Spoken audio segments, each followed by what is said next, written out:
LA this week. On this African American Heritage Month, we celebrate the superstars who helped make the 1970s so entertaining on the big and small screens. I'm Gil Reyes with the story next. The Utility Box Project is beautifying the streets of Los Angeles. That's coming up. I'm Anna Marcos. The Lunar New Year, warty pigs, potbelly pigs, all kinds of pigs. Find out what the LA Zoo is doing for the Year of the Pig coming up.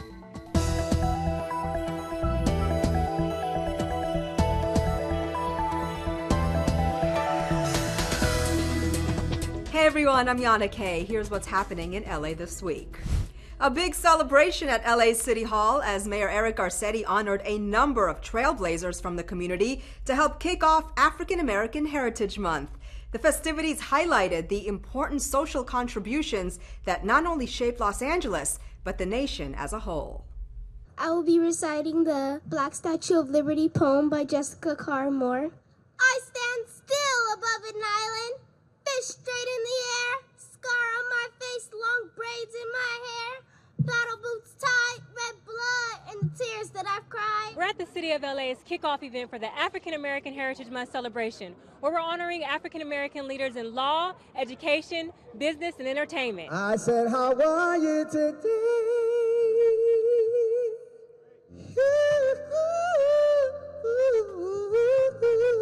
The four Angelinos who we honor today, really extraordinary individuals. We celebrate your excellence as Californians and as Angelinos, as angels in this city of angels. This is an incredible honor to stand before you and receive this award. As I reflect back on Black History Month, I think in terms of Black Future Month. Yeah. You have to give something back. It makes a difference to give something back to your community. And I've always tried to do that. God bless America, land that I love.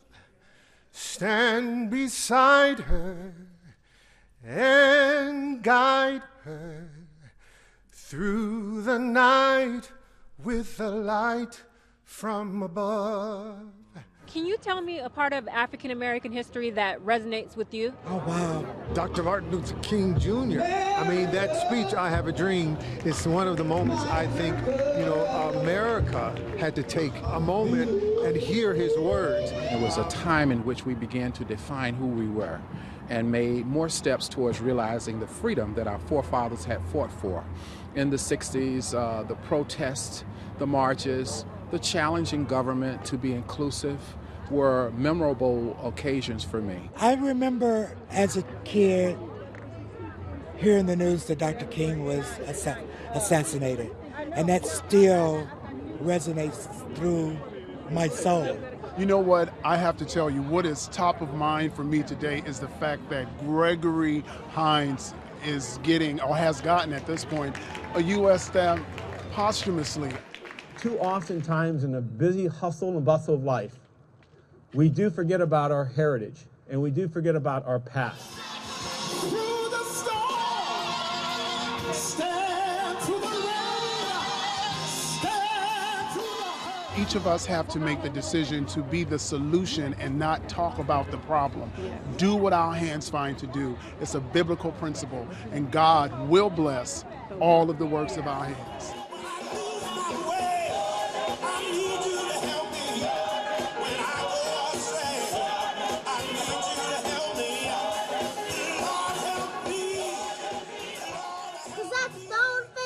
Woman ain't gonna save us.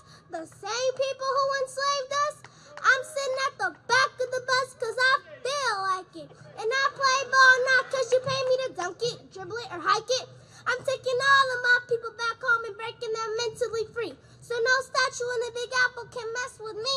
Cause I'm the walking, talking, breathing, surviving, beautiful Black Statue of Liberty. For more information about African American Heritage Month celebrations happening throughout the city of LA, visit culturela.org. This month's Oscars could be a historic night for African American filmmakers. Black artists are frontrunners in many categories, but decades before Black Panther and Black Klansman, another genre of films were breaking ground for people of color. Gil Reyes takes us to an exhibit at City Hall honoring African American Heritage Month. It is here at City Hall's Bridge Gallery where 70s icons of stage and screen are adorning its halls in vibrant color, a fitting tribute on African American Heritage Month. They're the heroes and sheroes of 1970s black cinema. African American actors, filmmakers, all but saved Hollywood. Hollywood was in a tremendous slump, and they recognized that 30% of their revenue was generated by people of color. So they began to make movies that we could relate to. City Council President Herb Wesson presents the Blacks in Cinema exhibit at LA City Hall. Though there's much more work ahead, actor Antonio Fargas says the popularity of blaxploitation films helped diversify Hollywood. We also open the gates for women. We also open the gates for Hispanics. We also open the gates for Asians. And everything that you see today, the diversity that you see today is born on the shoulders of the civil rights movement. Definitely more ground to break, but one thing I think we have to recognize is the ground that has been broken. You know, there are more opportunities today than there has ever been. This exhibit, also a tribute to those action flicks with funky soundtracks that are just plain fun, no matter what color you are. Sheila Fraser co-starred in the original Superfly. We had the 45th anniversary at a museum, and it was packed.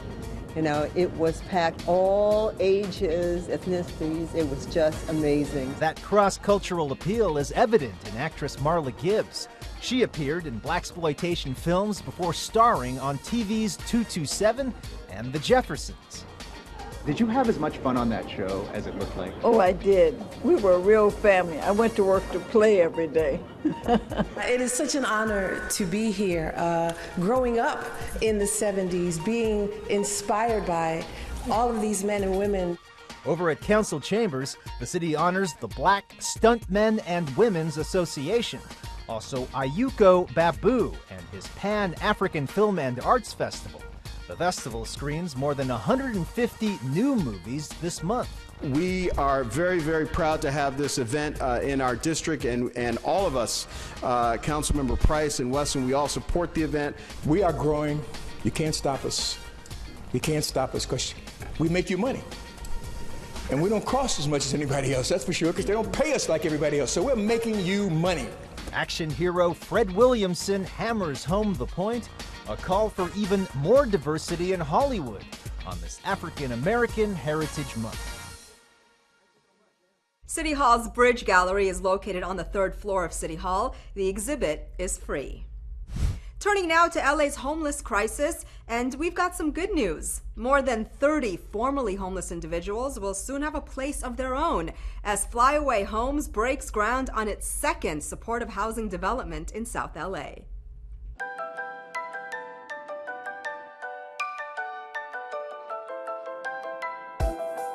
Today we are on 82nd Street in South LA for the groundbreaking of the 2nd FlyawayHomes project. This is a permanent supportive housing project that when it's completed will house 32 formerly homeless individuals. We're excited because we're breaking ground today, and because of FlyawayHomes, we're going to actually move families into this development in the July 4th weekend. We're very, very excited about that, very excited about the innovations that they're making, very excited that they're going to do it under budget and ahead of schedule. It's important because right now it takes, somewhere between 3 and 5 years to develop a project, and the average bed or unit costs us, between $400,000 and $500,000. We're never going to solve the problem of 50,000 homeless on the street with that model. Modular design and modular construction, 1/4 of the cost and 1/4 of the time of the current development model for permanent supportive housing.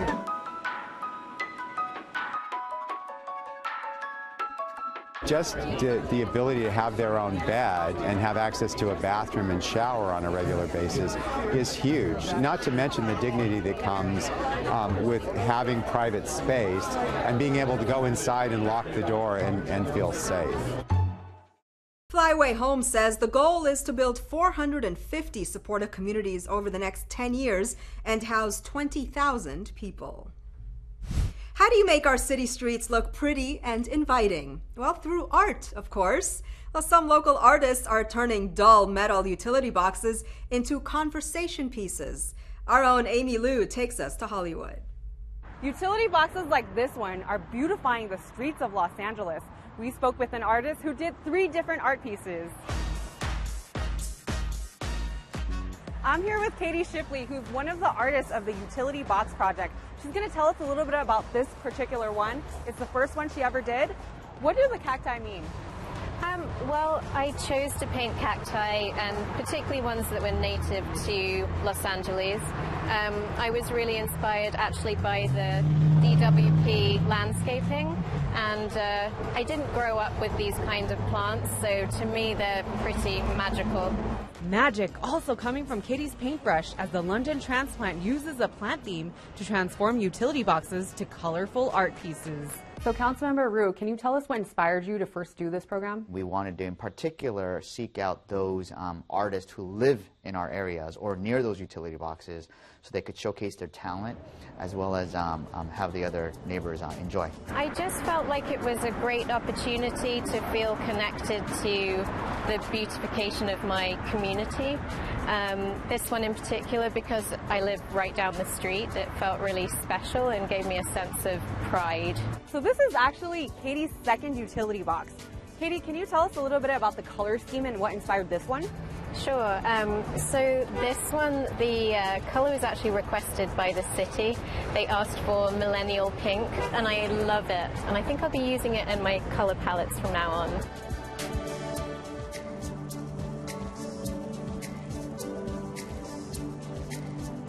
This is actually Katie's third utility box.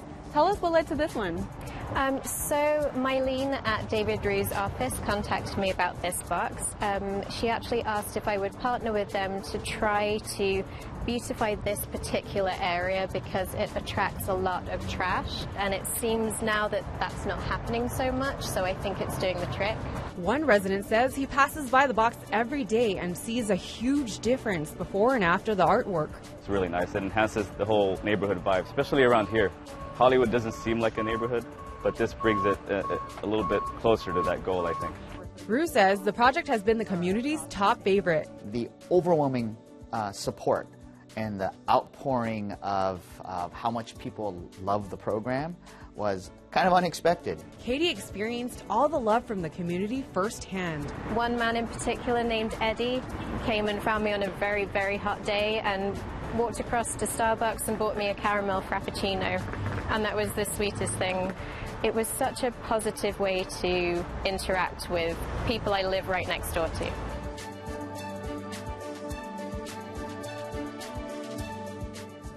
The popular program is open to all artists in Southern California. They can apply at davidrue.lacity.org.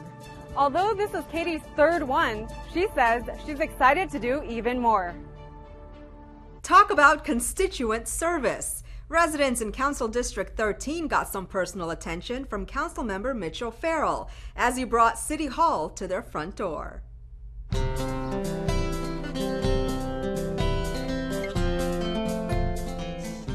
One thing I believe in is to keep our neighborhoods clean and looking better, because when your neighborhoods look better and you walk down the sidewalk and it's a more pleasant experience, there's actually a physiological and a spiritual component to that. We really need to care for our public rights of way because these are our collective cathedrals.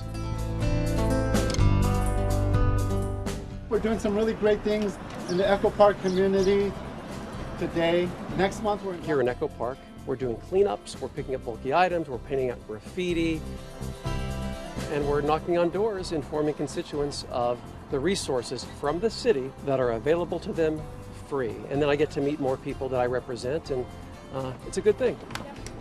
So back when I was running for this office, campaigning back in 2013, I knocked on thousands of doors asking something of constituents. So since being in office, I like to at least once a month go door to door offering something to constituents so they don't feel like they need to come to City Hall or to my field office or even call us. So it's just a gesture that I like to offer to constituents that I'm in touch, I'm on the ground, I'm in the neighborhoods all the time. We don't have any help here. You do now? Come on, you do now? Thank you. Okay. Really appreciate. Okay, you bet. I really appreciate en persona because he took the time to visit us. We never have anybody to come to take care of us. Oh, hi. Oh, I'm Mitch O'Farrell. I'm your Councilmember.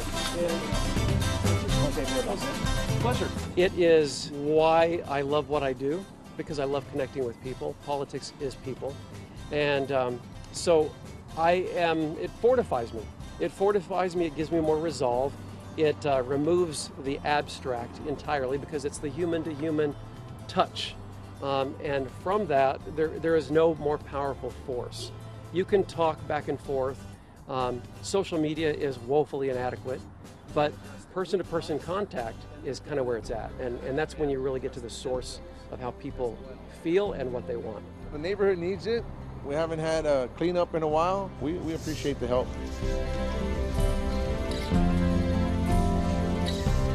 Now, someone who is always here as part of all of these events with her broom every month. So Erin, would you step forward?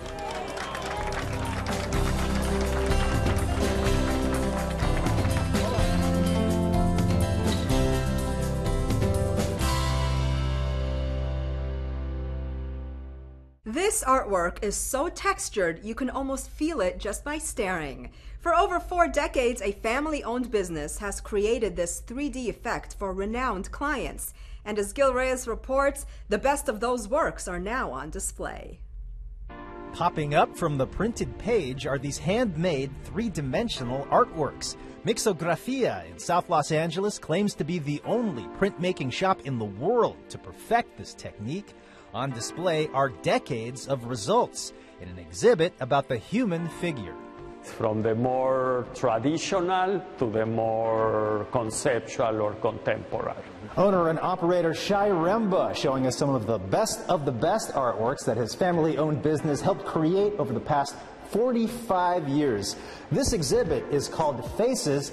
Notice how many of the works leap right at you. 3-dimensional prints on handmade paper. That's what's unique. Adding texture to the images of renowned contemporary artist John Baltasari.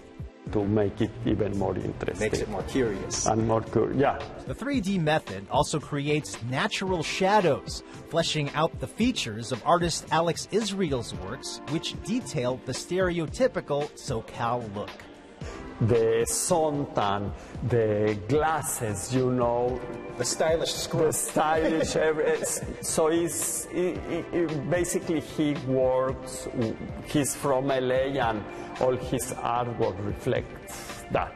The Remba family perfected the 3D print method at their original studio in Mexico City before bringing it to artist clients in the United States. Check out Phases. That's the 3D print exhibit at Mixografia at 1419 East Adams Boulevard in the Central Alameda section of South Los Angeles. Admission is free. And you have plenty of time to check it out. The exhibit continues through March 9th. For more info, visit Mixografia.com. Pigs aren't only cute and lovable, but they're also all the rage on this Lunar New Year. Anna Marcos gets to know some of them, including a few endangered species, and why they're on show at the LA Zoo. Just look at that friendly mug. Pigs are front and center at the LA Zoo as it celebrates the Chinese Lunar New Year. And this year is starting out with a bit of a waddle. It's the year of the pig. Our first stop on the zoo tour, the Vietnamese pot-bellied pigs, Petunia and Pua. You always see the cartoon ones and you're like, oh, that's probably like not as cool in real life or something, but they're beautiful. Pot-bellied pigs are actually very smart, very intelligent and social. Some people think they're actually smarter than dogs. What do you guys think of these pigs? They feel like they'll jump out of the gate, but they do sometimes. They're fat. They're fat? That's good luck, though. According to the Chinese zodiac, a chubby pig face is a sign of good luck and wealth. So I'm hoping it rubs off on me. That's awesome. We're going to work on those cheeks then, huh? But it's not all fun and games here. The LA Zoo has some education and conservation awareness in mind as well. Both the babirusa and the red river hog are vulnerable species due to habitat destruction. The red river hogs can live into groups of up to 20, just kind of shows how social they are. The babirusas are also called pig deer, and if you look at them, you can kind of see why. They've got longer legs and they can run really well. Well, one of the pig deer ran really well.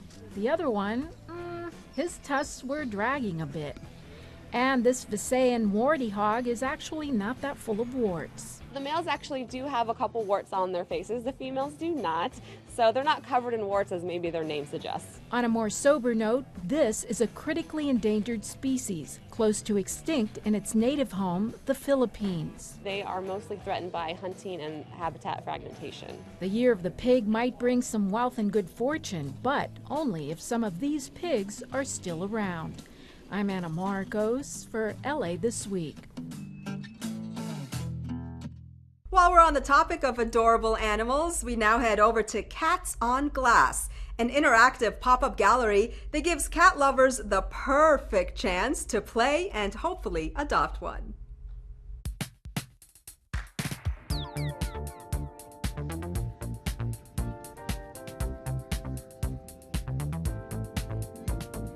We are at the Cats on Glass Gallery in downtown Los Angeles. We debuted the event in New York City last year, and we're really excited to bring it to Los Angeles, where there's such a robust cat community.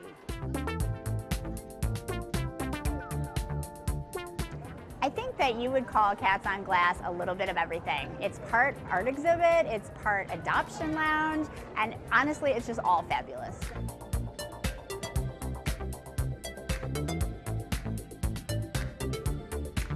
Our feature exhibit is a giant glass playhouse where you can see cats from above from a fresh perspective.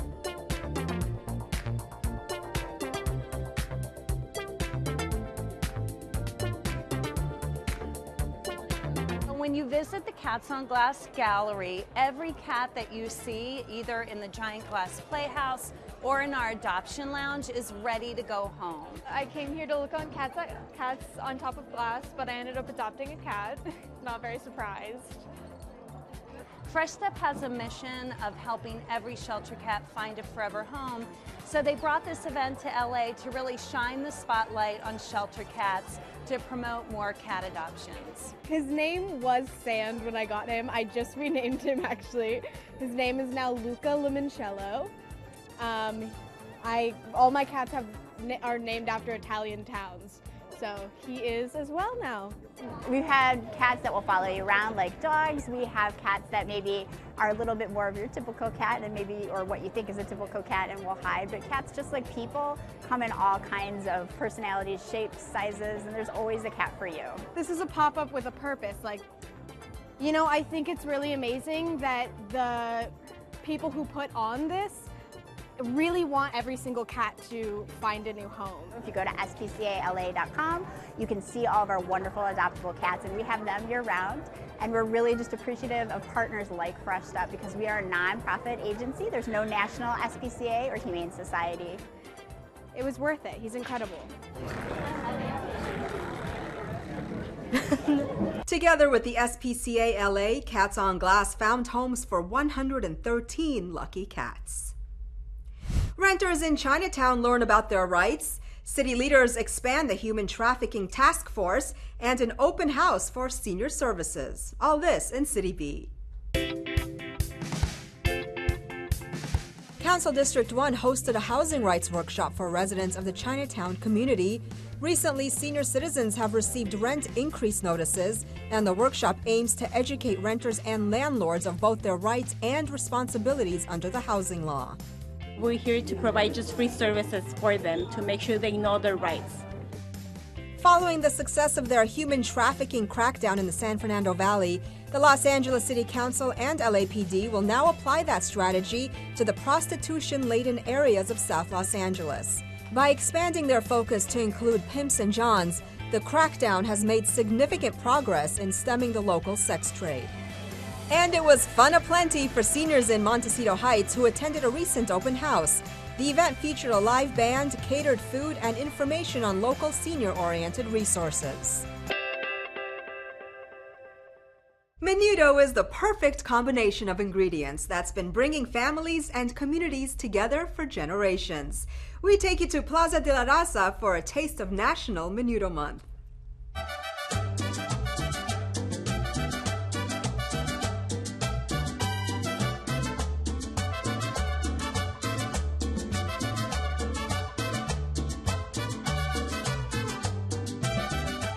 We are celebrating Menudo Month. It's National Menudo Month. So January is the day that we celebrate Menudo. We try to eat it and encourage people to know about it throughout the month of January. I was invited to try out Juanita's Menudo since I love it so much. As Latinas here in LA, we love Mexican cuisine, and what better way to eat it? Pozole, menudo, with the family. I brought my mom, I brought my daughter, I brought my son. It's Sunday, and it's a great way to celebrate our culture and great Mexican cuisine.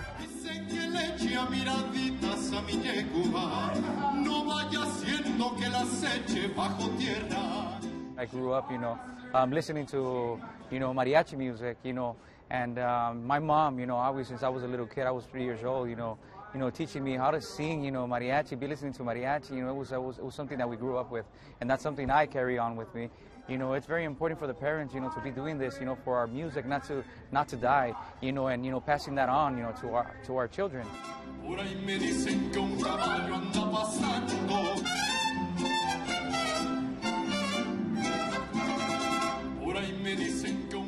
It's something that's been around for years and years with our ancestors. It's a very traditional meal. It is something that is usually made for festivities and events, and it's really important. It's about tradition and family. Menudo is a gathering sort of stew. Enjoy a special tribute of rarely performed works by some of LA's greatest performers. Discover the world in one weekend, all under one roof, and celebrate African culture, crafts, and more during a Black History Month street festival. All this and things to do. Listen up, music lovers. Compose LA presents So Far, So Good, the latest music lecture happening at the World Stage in Leimert Park. Join Dwight Tribble and Grammy awardee James H. Leary for a program exploring free flow tribute. Get into the groove of Compose LA, Sunday, February 17th, beginning at 3 p.m. The World Stage is located at 4321 Degnan Boulevard. For more information, visit theworldstage.org/events. Planning your next exotic destination? Then your first stop should be the LA Travel and Adventure Show. Explore countless vacation options, plan trips with on-site travel experts, and enjoy exclusive show-only discounts and giveaways. It's all waiting for you at the 2019 LA Travel and Adventure Show, happening February 16th and 17th at the LA Convention Center in halls G, H, and J. The Convention Center is located at 1201 South Figueroa Street. For more, visit travelshows.com. Leimert Park Village is the spot of the Black History Month Cultural Street Festival. This free event welcomes families and community members to learn about African culture, crafts, music, and more. The festivities kick off on Sunday, February 17th, beginning at 11 a.m. The event is hosted by Leimert Park Rastas, located on 43rd Place and Degnan Boulevard. For more information, visit ijahken.org. And that's a look at some things to do. That's it for this edition. I'm Yana Kay. From all of us here at LA This Week, thanks for joining us. A reminder that you can catch us online at lacitybeat.org. We're also on Facebook, Twitter, and YouTube. See you next time for more of LA This Week.